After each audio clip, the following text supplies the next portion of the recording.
Aqui, ó, o Flamengo vai encarar o São Paulo amanhã, esse jogo é fora de casa, tá? Em um mês que promete ser muito agitado. Já tá sendo, né, pro Flamengo, na volta, além deles contarem qual é o pedido que eles querem, o Vene também tem drone com a escalação do Flamengo. Rodrigo. Bonito, focado e forte. O grupo rubro-negro provou que está firme nos objetivos e certo do que quer nesta temporada. Vindo de uma partida em que a equipe foi superior e mostrando ainda o melhor desempenho de cada jogador.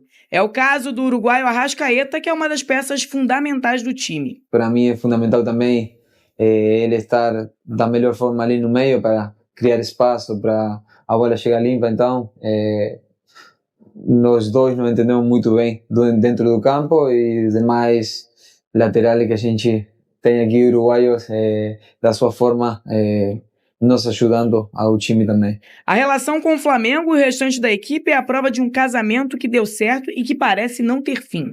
Agora o rubro-negro entra em um mês cheio de compromissos importantes. No sábado, o primeiro desafio é diante do São Paulo, fora de casa pelo Brasileirão. A preocupação, por enquanto, é com Cebolinha. Após sequência de 4 jogos como titular, o camisa 11 sentiu dores no músculo posterior da coxa direita e acabou sendo substituído. O camisa 11 vem sofrendo com contusões desde o início do ano. Até 2024, Cebolinha não tinha tido problemas físicos no clube. Ele é um dos protagonistas desde a chegada de Tite, mas as lesões têm atrapalhado o atleta de manter uma sequência no rubro-negro. O Flamengo ainda não informou a situação de Cebolinha, que espera já voltar logo. A equipe ainda tem um treino no Rio antes de viajar para São Paulo, onde vai buscar a vitória para se manter na liderança do campeonato. Muito bem, eu sou o gênio da lâmpada hoje com essa calça. Vocês nunca viram a calça do gênio da lâmpada, não?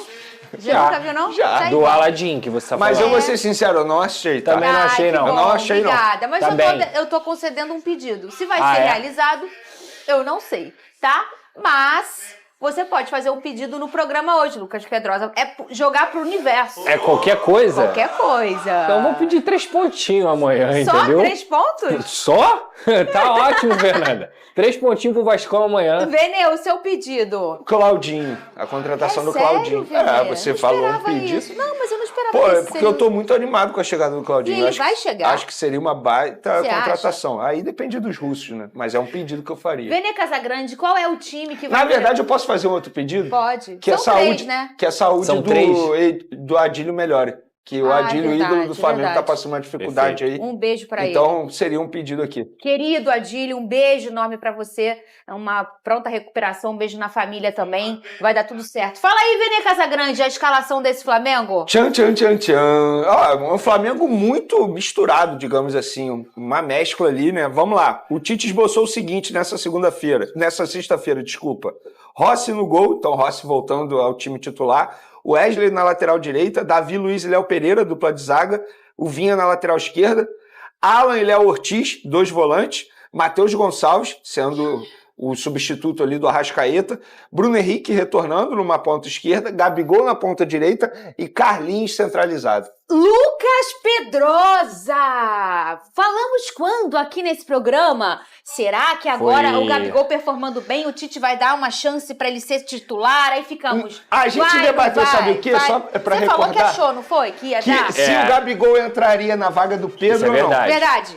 Antes do Pedrosa dar a opinião verdade. dele, posso dar a minha O opinião? Pedro tá fora, né? Eu acho que o Gabigol está entrando na vaga do Luiz Araújo, não na vaga do Pedro. Se o Luiz Araújo estivesse à disposição, porque o Luiz Araújo está suspenso, e Sim. por um erro absurdo da arbitragem, inclusive a gente não pode deixar de mencionar isso.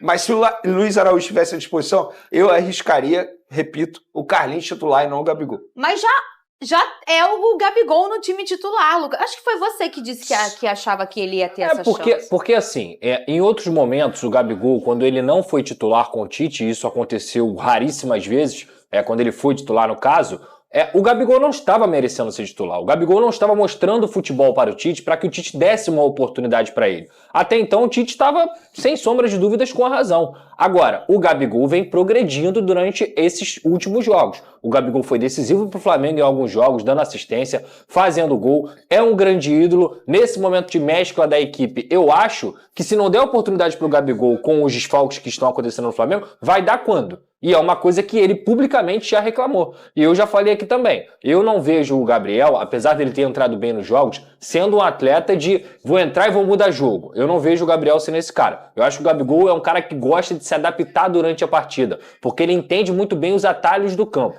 Se ele vai ser centroavante ou não, o fato é que ele vai estar ali próximo do Carlinhos, que ele vai poder construir as jogadas, que ele sabe fazer isso muito bem. Inclusive o Flamengo venceu uma partida assim contra o Vitória. Então eu acho que o Gabigol, independentemente da posição, ele estava merecendo essa oportunidade. E o Tite faz certo na minha visão. Ô, Vene Casagrande, isso é um detalhe importante, né? Porque a gente já viu nessa trajetória tão bonita do Gabigol com a camisa do Flamengo, alguns jogos em que ele decide no final.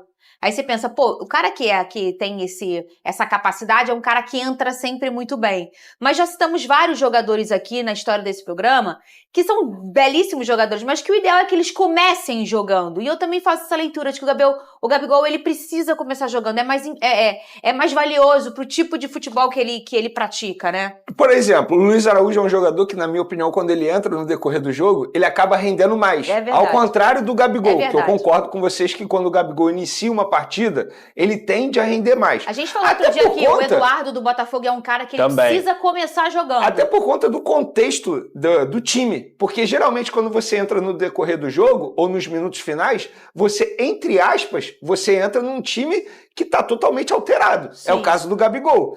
Só que, se a gente for parar e analisar, ele vai iniciar uma partida agora. Por outro lado, ele não vai ter ao lado dele os principais jogadores do time, que é Pedro, Arrascaeta, De La Cruz. São jogadores que, tecnicamente falando, estão acima desses atletas que vão iniciar a partida contra o São Paulo. Ele vai ter o Alan, o Léo Ortiz e o Matheus Gonçalves. Como que será esse entrosamento com o Gabigol? O Bruno Henrique também, né? Tem o Bruno Henrique. Conhecido, né? Teoricamente, os velho dois conhecido. Eles se entendem bastante. Mas, se a gente for parar e analisar, tudo vai depender, obviamente, da atuação do Matheus Gonçalves. Porque ele vai ser o homem responsável por servir esses atacantes lá na frente. Basicamente o que o Arrascaeta faz. Não vai ter o De La Cruz, que é um jogador que vai muito ao ataque. Já viu o Matheus jogando assim, desse jeito? Já. O Matheus Gonçalves, eu sou suspeito para falar, porque eu acompanho ele há muito tempo, eu sou fãzaço do futebol dele. Acho que ele pode... porque ele nunca vai ser titular com o Arrascaeta ali, a verdade é essa. Uhum. O Arrascaeta é dono da posição. É o dono da posição. Mas se o Matheus Gonçalves tivesse uma continuidade no time do Flamengo, com certeza ele iria render, pelo menos do meu ponto de vista. Eu não vejo nenhum problema o Matheus Gonçalves ser titular, muito pelo contrário. Esse é o lugar dele em campo? Como meia? Como um jogador. Porque assim, às vezes você pega um jogador altamente versátil, que eu acho que é o caso do Matheus, e aí você às vezes até esquece de, cara, qual é a que o cara gosta, né? Porque eles têm preferência também, eles não falam, eles falam, eu quero ajudar o time. Mas geralmente eles têm uma posição que, vamos dizer assim, é a que eles performam melhor, a que eles se sentem melhor. Que escolher, Matheus Gonçalves na ponta direita. Mas ele como armador, também nenhum problema.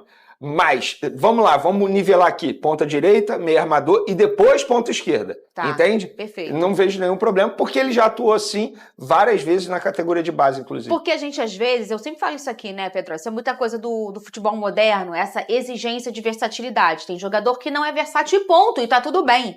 Ele nasceu para ser lateral direito, ele não vai ser ponta direita, ele não vai ser lateral esquerdo, mas tem alguns que têm essa versatilidade, né? A gente tem vários aí, Gustavo Scarpa, Tietê, jogadores que conseguem performar em várias posições do campo. Eu acho que o Matheus já começa a ser esse garoto que tem essa capacidade, mas o garoto tem uma vontade também. Tem. Eles geralmente não falam, mas tem um lado do campo, um pedacinho do campo que eles preferem performar, né?